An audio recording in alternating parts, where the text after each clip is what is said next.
Hello, everyone. We're live now. And while waiting for the others, titingnan natin kung meron na ba tayong audience. Hi, Rose. Hi po. Good afternoon. Andito na rin si C-Level Music. Thank you for sharing, friend. Thank you, Den, for joining. And good afternoon again, everyone. This is Jet Alnar, your marriage mentor. And I'm helping couples build their purposeful, inspired, productive, and empowered married life. Kumusta po kayong lahat? And I know that everybody at this moment are very thankful dahil buhay pa po tayo kahit andito tayo sa bahay, nakababad, but then everybody's healthy and we are thankful and na-spare tayo sa COVID. Sana mawala na si COVID po. And timing po dahil yung speaker natin ngayon ay isang expert with respect to our topic this afternoon. Ang guest natin ay she's been a long mentor and friend. And she's an author of 12 books. Ang pinakasikat niya na libro ay yung Money and Me. In fact, you can buy it at National Bookstore. And she's a keynote speaker. Uh, she's a speaker on gratitude, happiness, and productivity. And she's been speaking with companies here in the Philippines and even abroad. And she is a certified Jack Canfield trainer. Ang galing on success principles. And of course, she is a distinguished Toastmasters, yung highest award given by Toastmasters. Talagang ang galing ng ang ano natin ngayon, guest natin ngayon. And in fact, she has an upcoming event and she's a founder of the World Gratitude Summit. So this afternoon po, yung topic natin is on the power of gratitude in your relationship. Then wala nang paligoy-ligoy, ibibigay ko na kayo sa speaker natin. Please help me welcome Miss SHA Nacino. So, Hi. here. Good afternoon, Miss SHA. Good afternoon, Jet, and good afternoon po sa lahat ng mga nakikinig ngayon. Thank you for tuning in. Yes, Misha. And this afternoon, in-invite talaga kita kasi yung pag-uusapan natin is about gratitude. And 'di ba, when we were still children, lagi tayong tinuturuan of the magic words, yung please, excuse me, thank you. But when did you realize that gratitude matters in its deeper sense? Okay, I remember so I was already used to saying thank you, to being grateful, but it was in 2011, when I met someone who is really successful. Her name is Nina Solomon. Now she's married. Nina Solomon. She was one of the speakers in an event I attended. She spoke with Jose Marie Chan and then Christine Jacob. And after her, so I really loved her talk at that time, and I wanted to give her copies of my books, but then she already left the venue, so I gave a copy of my book to the organizer of the seminar so that she could give it to her. And then, so what happened was Nina texted me and said she read the book and she really loved it, and she wanted to buy more copies as gifts for her clients because Nina is a financial advisor. And so we met, and she was so kind. So here is a woman who is highly successful, very happy, and she was the one who treated me. So she ordered copies of my book. So at that time, I was I was not very known yet. Not really, hindi pa rin naman ako well known right now. But at that time, I was just really starting out. I just started out as an author. And here's a woman who is so successful. She invited me to have dinner with her, and she also bought copies of my book. So she was happy. The way I observed was that she was happy. She was wealthy. She's humble, and so I was in front of her, and I asked her randomly, Nina, what is the secret to your success? And then she said, I have this gratitude notebook. And every morning when I wake up, I would write down the things I'm grateful for. And then at night before I sleep, I would write down the things I'm grateful for. Now, I've already heard about the gratitude journal, but it's different when you hear it from someone and you could clearly see the effect of gratitude on that person because she's so humble, she's well known, she's famous in her field, and she was the one who really reached out to me, reached out to me and treated me. So the next day, I bought a nice notebook and I started doing my gratitude journal. So I started in 2011, and every single day I would write down the things I'm grateful for. Later on, I created my own journal, the Mission Happiness Journal. I actually have one with me because this is where I do my gratitude journal every morning and every night. So I created my own journal because I know that a lot of people want a journal, but they feel that they don't have the time, or maybe they're lazy or things like that. And also, me, I also like to journal, but I figured that if there is a formula for journaling faster and at the same time you'll still reap the benefits, that would be better. So I created the a journal, a Mission Happiness Journal, wherein you just need 5 minutes a day to journal 5 things, one of which is gratitude. Okay. So there, so I started to be really, really grateful in 2011. And how does gratitude change your life? So, Oh, ano yung difference, yung medyo pina-practice mo na yung gratitude na attitude? it really changed my perspective. Now I remember in 2005 when I was still buried in credit card debts and I was sick and tired of my job, I was already listening to Tony Robbins, and one of the things he said was, whenever you have problems, you get excited. So during those times when I had problems, I would get excited. It was only in around 2011 when I realized that that was also my way of being grateful. So, because of gratitude, my perspective changed. Number one, I don't see problems as problems per se, I don't see problems as, obstacles that bring me down. I see problems as an opportunity for me to grow, opportunity for me to get promoted, to be a better person, to be a more loving person. And so I actually get excited when I have problems. Of course, I sometimes when the problem is so big, I cry to God, but generally I get excited. The other thing is that I can really see that it really improved my relationships. I'm currently single, by the way, single and ready to mingle. But when it comes to relationships with my family, with my papa, with my brother, with the people I work with my workmates, with my team, I can really see that gratitude improved our relationship. Here's a personal story. So I remember I went home to our province I think that was last year, pre-COVID, Mm. during my papa's birthday. And he was talking with his colleagues, former colleagues, because he's already retired. And he was telling his colleagues, I'm so grateful for my children. I'm so grateful for Sha because blah, blah, blah, blah, blah.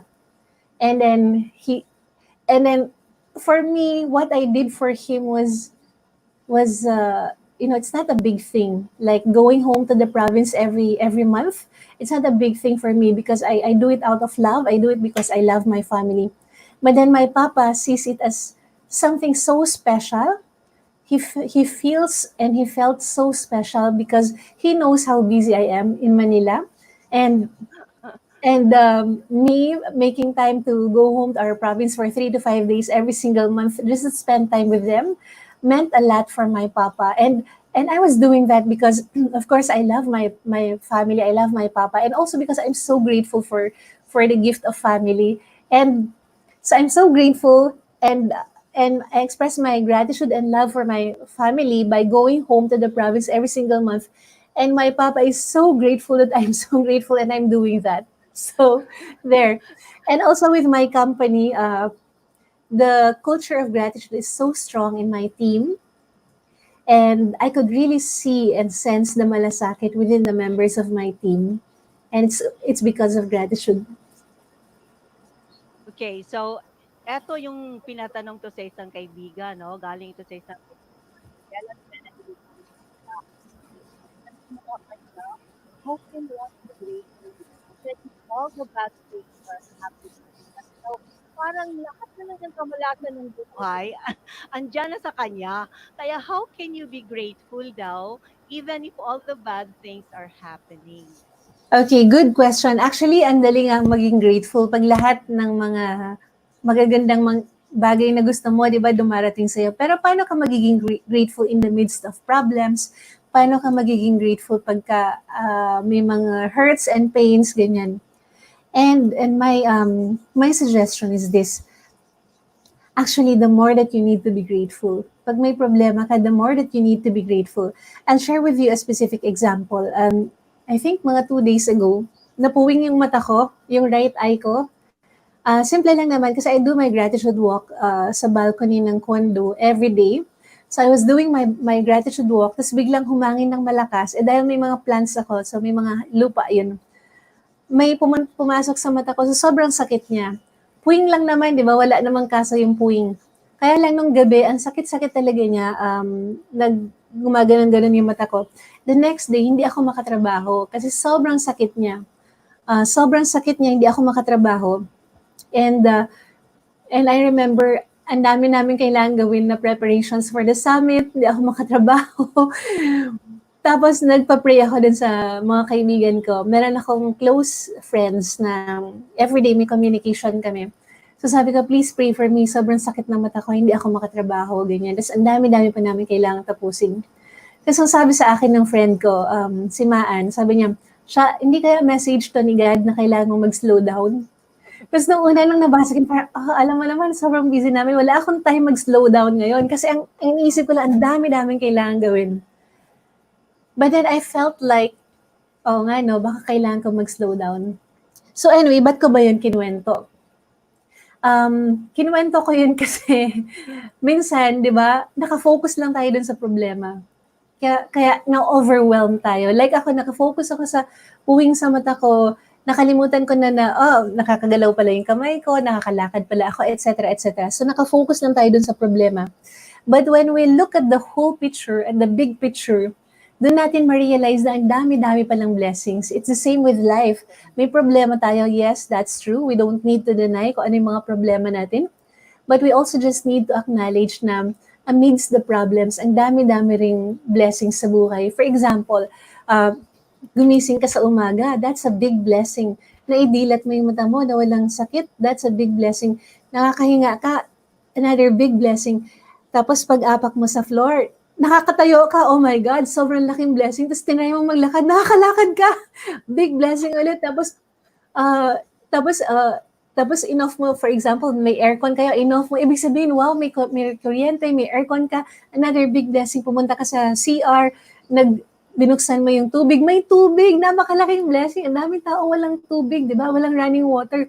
So, sobrang daming bagay na ipagpapasalamat. So when you are grateful, you are not denying your problems.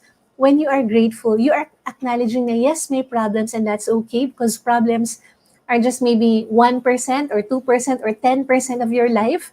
90 to 99% are blessings. So yun. So yung puwing ko na yun, napakagandang lesson for me. Kasi nung napuwing ako, 2 days ako na halos hindi makatrabaho ng maayos. Tapos, kinabahan din ako kasi mata ko to, what if ma-injure yung mata ko? Tapos ayaw kong pumunta sa doctor dahil, number one, baka resetehan ako ng gamot, di ako uminom ng gamot. Number two, because of COVID, iniiwasan ko talaga lumabas ng bahay. So, yun, ang ginawa ko lang, pinaiyak ko yung, actually, nag-consult ako sa eye doctor. Eventually, after 2 days, nag-consult ako sa eye doctor kasi hindi ko na talaga matiis yung sakit. Sobrang sakit na niya. And then sabi ng brother ko, parang may maga na raw sa loob. So, nag-consult ako sa eye doctor. Tapos yung eye doctor, nagreseta ng gamot na ilalagay ko sa mata ko. Dahil nga hindi ako naglalagay ng any foreign object sa katawan ko, ayaw ko na ng eye drops or anything. Sabi ko na lang sa sarili ko, I know na yung katawan natin may capacity to heal itself. Papaluhain ko na lang yung mata ko, ng bonggang-bongga, para ma-wash away ko ano man yung foreign object. Tsaka kung meron mang healing na kailangan ma-heal dun sa wound na yun, dun sa eye, wala namang wound, pero parang may maga lang daw, sabi ng brother ko, ma-heal. So that night, bago ako natulog, umiyak ako ng umiyak. Nanood ka ng Netflix. Hindi nga, eh. Ang powerful nga ng imagination, nag-emo lang ako. "Oh, ano kaya nakakaiyak?" So, nag-emo lang ako. Yung emo ko hindi malungkot. Nag-emo lang ako about ano kaya yung possible na kilig na gagawin ng husband ko 'pag nag-meet na kami, gano'n. So, sobrang kinikilig ako ta's naiyak ako sa sobrang kilig. Minax out ko lang para tumulo ng madaming luha ko. Paggising ko kinabukasan, medyo may konting sakit pa, pero alam ko na mawawala. Tapos mga lunchtime nawala na siya. Gano'n din yung problema. So yung problema, analogy ko lang yun dun sa, ano, sa puwing sa mata ko kanina, na yung problema, lahat ng problema may solusyon.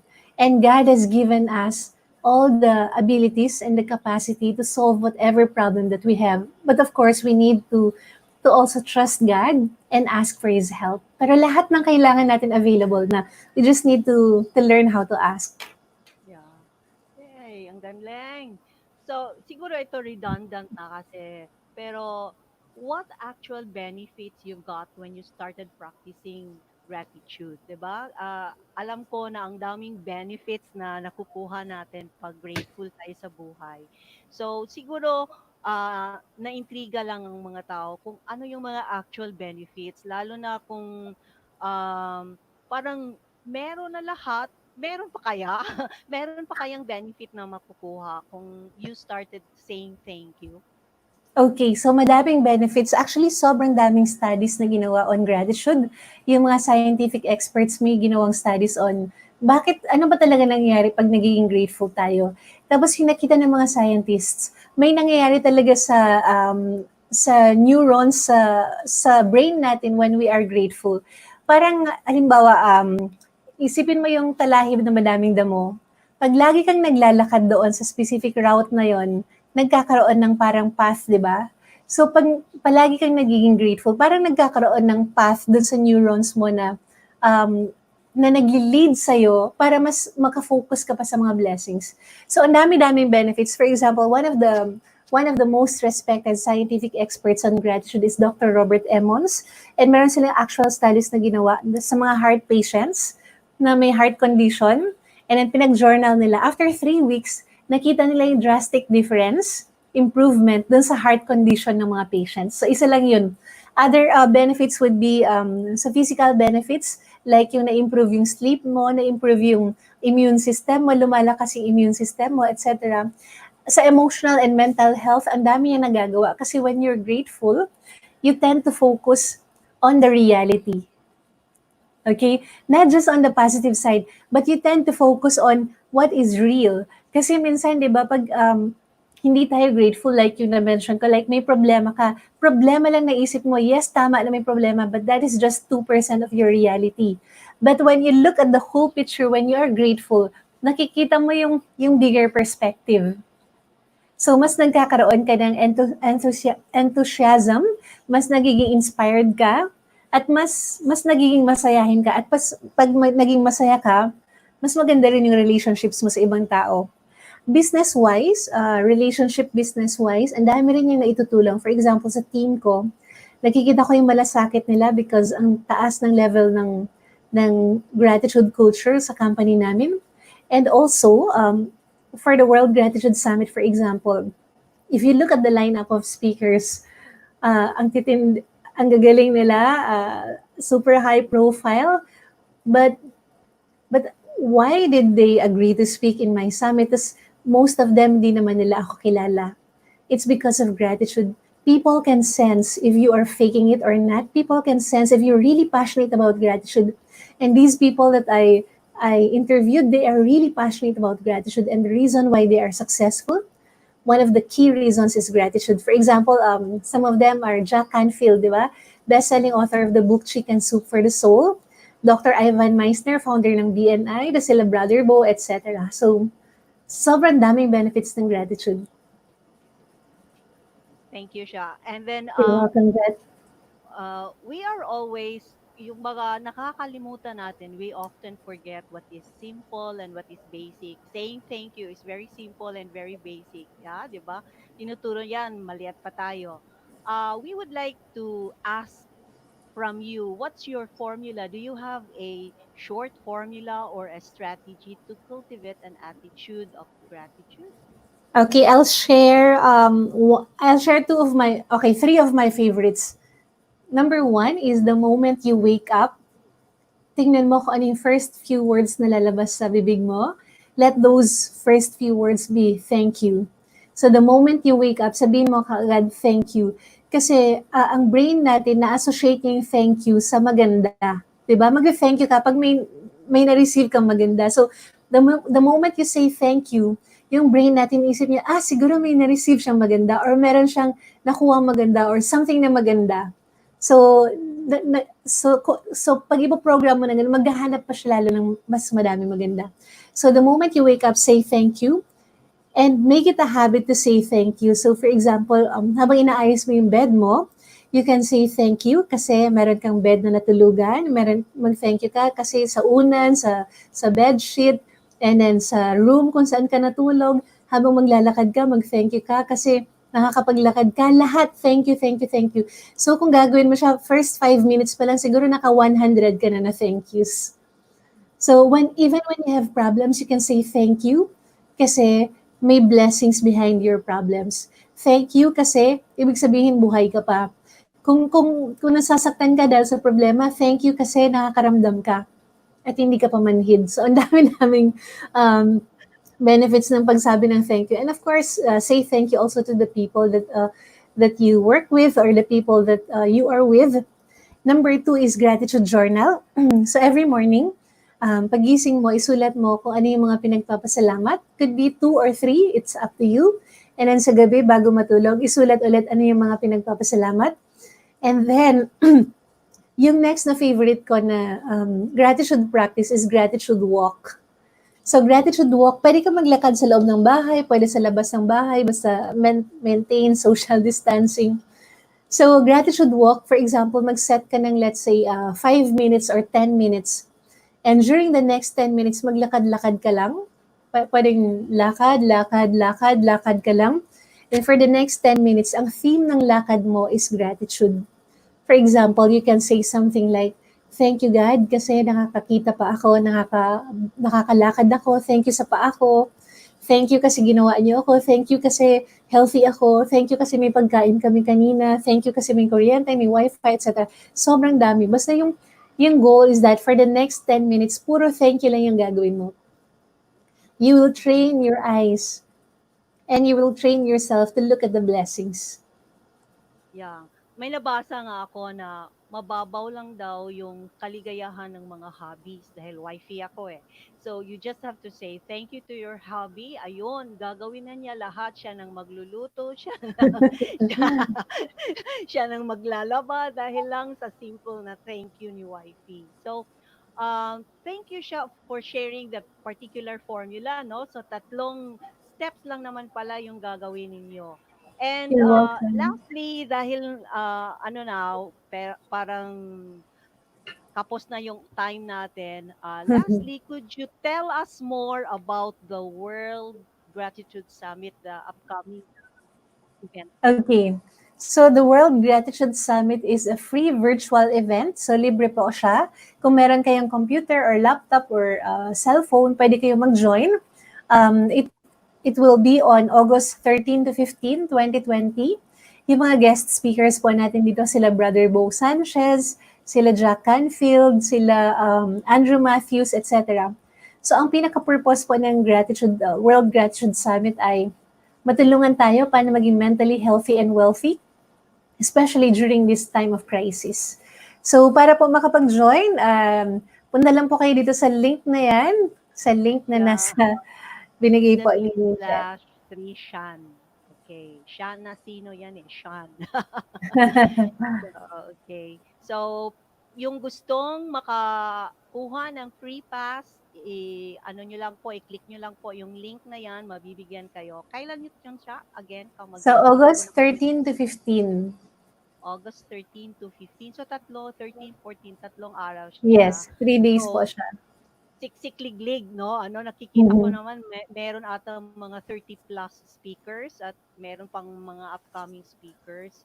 So, napakalaking ano na yan, chance po natin na you can hear from Brother Bo, from Jack Canfield, sa lahat ng mga inimbita na guests ni SHA Nacino sa event na yan. And ang napakalaking ano natin, thankful tayo dahil free. Binigay niya ng libre sa atin. And this COVID time na nakababad lang tayo sa bahay, I think it's something na meron tayong makukuhang positive, 'di ba? Para naman sa araw-araw, we have to thank God dahil healthy pa tayo, no? Walang COVID na 'yan. So, Sha, again, I would like to thank you for the chance of being with you tonight kasi gabi na. So, thank you for giving me your 30 minutes. I know how busy you are, yet you are so, hindi ka nagdadamot sa akin ng 30 minutes mo. Thank you Mhm. and say hi to March. You're No? welcome, Jet. Sige, sabihin ko kay Kumusta Marge. na? So Okay. again, again, try to get your free pass. Hindi kayo, you won't be saying, nako, ang pangit naman ng show, 'di ba? So hindi po, marami kayong makukuha sa ano na yan. Thank you, Ma'am Miriam. Meron pala tayong mga comments dito siya, hindi natin nakikita. Kay Ma'am Oh, Miriam, daming pagpapasalamat daw talaga. And you're then, welcome. Oo true, nga, ang tama, daming tama. blessings talaga, daming blessings daw niyang natatanggap. So, ayun, they are trying to affirm na talagang maganda yung magta-thank you tayo sa araw-araw. So, siya, thank you once again. God You're bless and welcome, more Jet. power po.